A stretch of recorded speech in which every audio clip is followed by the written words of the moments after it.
You think you've seen everything until you look into the eyes of a child who's lived through war. Let me be brutally honest with you. I wasn't ready. I've reported from conflict zones, stood in the middle of riots, covered disasters that shocked the world, but nothing, and I mean nothing, prepared me for the kind of innocence I saw in Palestine. Innocence that shouldn't exist after so much pain. Innocence that doesn't make sense. And yet, there it was, unshaken, unspoilt, unforgettable. I stood in a destroyed street in Gaza, debris at my feet, the stench of burning concrete still thick in the air, and there, weaving between the rubble, was a boy, maybe 6, maybe 7, but he was smiling. Let that sink in. Smiling. Not the false smile you wear to mask despair. This was real, genuinely joyful. He didn't run up to me for help. He didn't cry for food or scream for attention. He looked at me like I was the one who needed saving. And maybe I did. You begin to ask yourself, how? How can a child, surrounded by loss and fear and destruction, still beam like life is beautiful? That smile hit harder than any breaking news alert. It pierced through every opinion I'd formed sitting comfortably in a London newsroom. It was as if this child was saying, "We still have faith. What's your excuse?" That's when it started. The slow unraveling of everything I thought I knew about resilience, strength, and most of all, faith. Not the kind of faith you mention in interviews or put on display when convenient. No, I'm talking about the kind of faith that lives in your bones, that holds you upright when the world wants to see you broken. These children weren't just surviving, they were living, powered by a belief system that refused to let go even when the world had turned its back on them. I couldn't stop watching them. A group of them started playing football using a crushed bottle as a ball. They laughed, while their homes lay in ruins behind them. It was like they were telling the world, "You can take our walls, but you'll never take our will." I felt ashamed, not because of anything I had done, but because of everything I had overlooked. These weren't victims, they were teachers, and I was the student who had arrived late to class. Every time I think about that boy's smile, I feel my voice catch. Not because I pity him, but because I envy that purity, that undiluted faith, that clarity. In one fleeting moment, he taught me more about courage than any general or politician ever has. And perhaps that's the most damning truth of all, that in a place the world calls hopeless, I found hope wearing a child's face. And I haven't looked at faith the same way since. You think you're in control of your emotions until a sound slices through your chest like a blade you never saw coming. I was walking through a war-torn district, broken buildings casting long shadows across the cracked pavement. The air was thick with dust, tension, and a kind of silence that doesn't comfort, it warns. And then it happened. The Adhan, the call to prayer. It rose into the air, not like a scream of desperation, but like a declaration of unshakable dignity. I froze, not because I was confused, but because I was struck. There's something about that sound when it echoes through pain and ash that makes it impossible to ignore. I've heard it before, in airports, in cities, during news reports, but not like this. Not in a place where survival itself is a miracle. Not after watching families bury their children. Not after seeing a father dig through rubble with bare hands. That call, in that moment, didn't feel like tradition. It felt like defiance. It felt like a soul crying out, "We are still here. We still believe. And nothing you do will take that away." I remember looking up at a building that had been shelled just days before. A twisted minaret stood defiantly above the ruins, and from it came that powerful voice. Not trembling, not wavering, but rising. And I'll tell you the truth, it broke me. Not out of sorrow, out of shame. Shame that I'd spent so long analysing faith through statistics and headlines from safe distances, sitting behind studio glass. Shame that I had assumed faith was something you chose when life was easy, not something you clung to when everything else was ripped away. That sound pulled something from me I didn't know was there. It didn't ask for attention. It demanded reflection. It humbled me, because in that one call, just a few sacred words, I saw more unity, more strength, and more peace than I've ever seen in any parliament or political summit. These people weren't praying for the cameras. They weren't putting on a show. They were reconnecting with a power that no army, no media narrative, no weapon could ever touch. I stood there frozen while life around me disappeared. Men laid down cardboard to kneel on. Women adjusted their scarves and gathered their children. And one by one, they faced the same direction, in perfect, unwavering synchronization.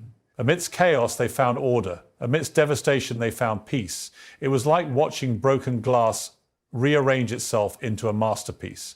I didn't just hear the Adhan, I felt it. Every syllable, every breath, every note felt like it was aimed directly at my soul. I'd always thought I was a man of logic, reason, journalism, but that call made me realize there are truths that live beyond explanation. That echo, long after the bombs stop falling, that whisper, even when the world is screaming. And in that moment, I wasn't a journalist, I wasn't a foreigner, I was just a man, humbled by the sound of faith rising through the ruins. There are conversations you forget the next day, and then there are those that carve themselves into your soul. Hers did. I'd just come from a nearby hospital, if you could call it that, a skeletal building trying to hold itself together while treating injuries that most of the world will never see. The smell of blood and antiseptic lingered on my jacket. I was emotionally battered. But what I didn't know was that the most powerful moment of my day wasn't behind me. It was waiting just a few steps ahead. She was sitting quietly on a piece of rubble that had once been her home, a scarf gently framing her weathered face, a child clinging to her side. She looked up, not with anger, not with tears, but with serenity. I approached, cautiously, respectfully. "Can I ask you something?" I said. "How do you still have faith after all this?" I braced myself for bitterness, for outrage, for heartbreak, but she simply smiled. A real smile, the kind you don't fake. And then, with a voice steady as stone, she replied, "Because Allah never left me." Those 5 words hit harder than any bullet point in a report. They dismantled every shallow notion I had about belief. This was not a woman clinging to fantasy. She wasn't brainwashed. She wasn't naive. She was crystal clear. Her faith wasn't a crutch. It was a shield, one forged in fire. She had lost her husband, 2 brothers, and her home. But her soul? Untouched, unshaken, intact. She didn't need a microphone. She didn't need a platform. That moment, that look in her eyes, said it all. You don't need to scream to be powerful. Sometimes the quietest person in the room is the one who holds the most truth. And she did. She wasn't waiting for the world to rescue her. She was already saved by something far more unshakable than politics or promises. Her faith wasn't just a part of her, it was all of her, and it made her the strongest person I met on that entire trip. What do you say to someone like that? How do you respond when you realize everything you thought was strength, ambition, wealth, control, pales in comparison to the peace in a widow's voice, sitting on the ashes of her past and still saying, Alhamdulillah. I didn't have the words. I still don't. But what I do have is clarity. Clarity that true faith is not about having the answers. It's about enduring the questions. With grace, I walked away from her, not as a reporter collecting quotes, but as a man stripped of all excuses. She didn't try to convert me. She didn't try to impress me. She simply was Dot. And in that stillness, I saw a mirror, one that reflected everything I was missing. She made me question the faith I thought I had and opened my eyes to the kind that never breaks, even when everything else does. Let me tell you something the mainstream media won't dare admit. We've failed you. Yes, we've broadcast the explosions, the casualty numbers, the satellite images of flattened cities, but somehow we've missed the heartbeat. We've reported the war, but we haven't captured the spirit. What I witnessed in Palestine was not just a humanitarian crisis. It was a spiritual uprising, a kind of faith that the West, for all its luxury, logic and liberty, simply doesn't understand. And I say that as someone who's been part of that very machine for decades. The media paints them as victims, as statistics, as shadows behind smoke. But when I stood face to face with the people, not just those who'd lost everything, but those who kept their dignity in the ruins, I realized we'd been telling the wrong story. These weren't just people surviving. They were people defying the odds, defying the narrative, defying the idea that faith disappears when the bombs fall. It doesn't. In Palestine, it intensifies. I met a young journalist, barely in his 20s, holding a busted camera with tape wrapped around its lens. He had lost 3 colleagues in the past month, but he still showed up day after day, documenting the truth the world refuses to see. I asked him why. Why risk it? He looked at me calmly and said, because they want us to disappear, and faith means we won't. That sentence shook me, not just because of its courage, but because of its conviction. He wasn't fighting back with weapons, he was fighting back with witnessing, and doing it with faith as his fuel. Back home, we confuse convenience with freedom. We think the ability to speak makes us brave. But in Palestine, where every word could be your last, they speak anyway. Where every step could end in tragedy, they walk in, and where every prayer could be their final breath, they pray louder. That's not weakness, that's willpower. And it's time we stop underestimating it. I'll admit, I was part of the system that judged faith from afar, that dissected it through debates and scripts and carefully worded headlines. But the real story isn't written in newsrooms. It's written in the faces of the people who bow their heads 5 times a day in a war zone, knowing that at any moment, the world might forget them. So that's my story.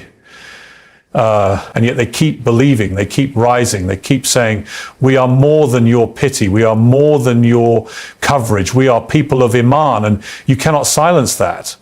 It's uncomfortable, isn't it? To realize that perhaps the people we thought needed saving are the ones who've already found what we've lost. The strength of Palestine isn't just in its resistance, it's in its faith under fire. And if the media had shown that truth all along, maybe the world would have wept not just for the pain, but for the beauty they never expected to find in the ashes. I walked into Palestine thinking I knew what Islam was. I'd read the articles, watched the debates, interviewed the scholars, and yes, I'd seen the headlines, most of them soaked in fear and suspicion. Islam, as presented to the West, was often a caricature. Angry men, veiled women, rigid rituals. But the Islam I encountered in Gaza didn't match that image. It didn't glare at me. It didn't push me away. It welcomed me quietly, confidently, and without asking me to change a thing. It simply was. And that was enough to turn every preconception I had upside down. I saw Islam in the way an elderly man placed a hand on my shoulder, not knowing my name, only sensing my confusion. I saw it in the teenage boy who offered me the last piece of bread from a meal that could barely feed a child. I saw it in the eyes of a girl who recited verses of the Quran while her house burned behind her, calm as the morning sea.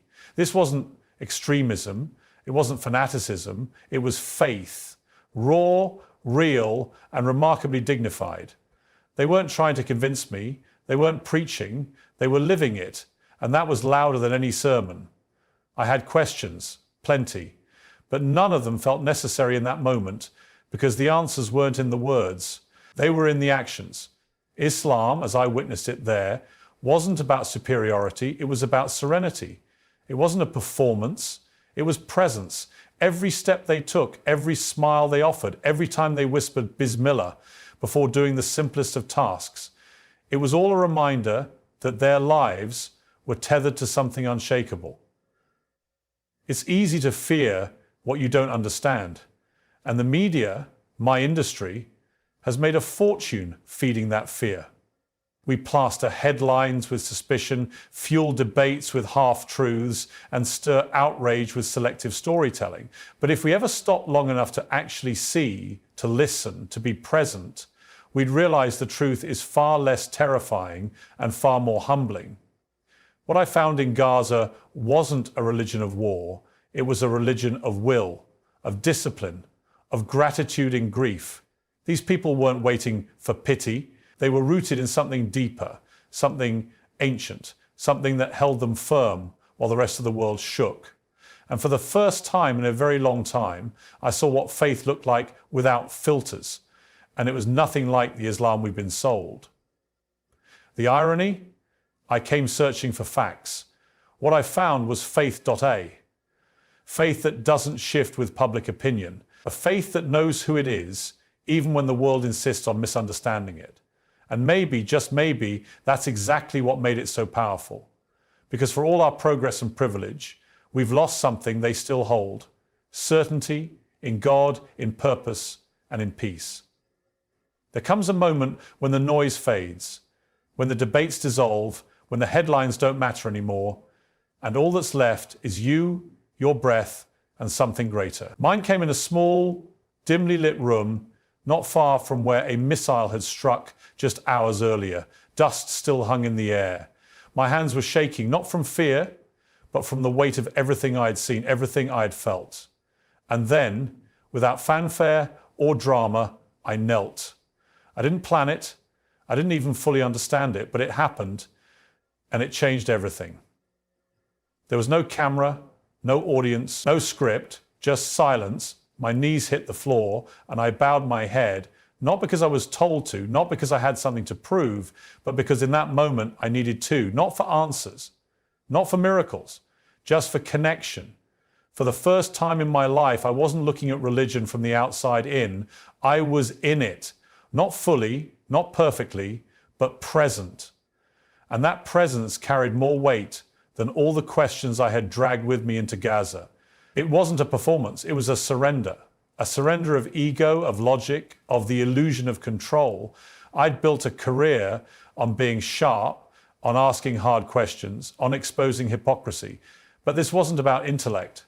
This was about something you don't explain, you experience. And I did. Fully, quietly, powerfully. What broke me wasn't the pain I had seen. It was the peace I saw in the people enduring it. That peace, that ridiculous, beautiful, incomprehensible peace, didn't come from circumstance, it came from surrender.